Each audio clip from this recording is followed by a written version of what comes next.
Hawker সমস্যা মেটাতে ফের করা মুখ্যমন্ত্রী।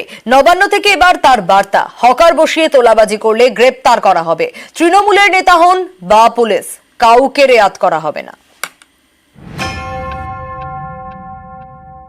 কোন নেতা যদি করে ইন্ধন, তাকে অ্যারেস্ট করে নেবেন সঙ্গে সঙ্গে, সে যে দলেরই নেতা হোক। কোন পুলিশ যদি করে না, আমি পুলিশকেও কিন্তু অ্যারেস্ট করে দেবো, সে যত বড়ই নেতা হোক। আমি কিন্তু কাউকে ছেড়ে কথা বলছি না। লোভ করা ভালো নয়, লোভ সম্বরণ করুন।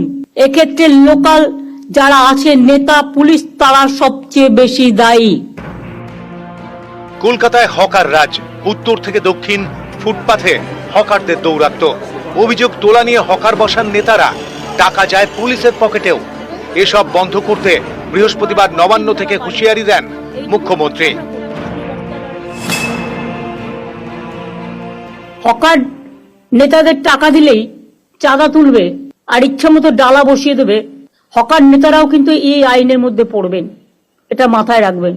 আর দয়া করে হকার নেতারা চাঁদা তুলবেন না। গরিব লোকেদের কাছ থেকে পুলিশ আর হকারদের চাঁদা তোলা নেতাদেরও সবাইকে বলছি বন্ধ করতে হবে। নিউ মার্কেট এরিয়া কনজেস্টেড হয়ে গেছে, গার্ড হোটেলের অপোজিট কনজেস্টেড হয়ে গেছে, কর্পোরেশনের গায়ে পর্যন্ত হকার বসে গেছে। লোকাল কাউন্সিলররা চোখে দেখেও দেখে না।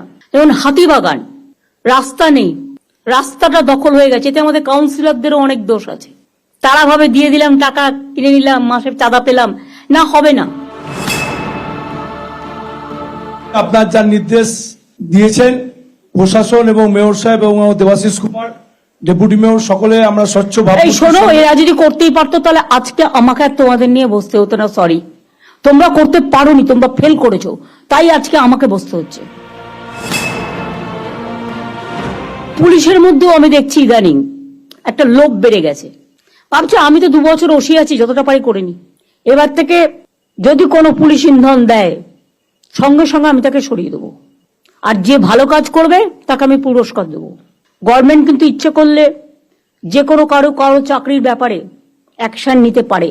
সেন্ট্রাল গভর্নমেন্ট অলরেডি 46 জনকে তাড়িয়ে দিয়েছে। আমি সে পথে যেতে চাই না, যদি আপনারা আমাকে কোঅপারেশন করেন। নিউজ 18 বাংলা।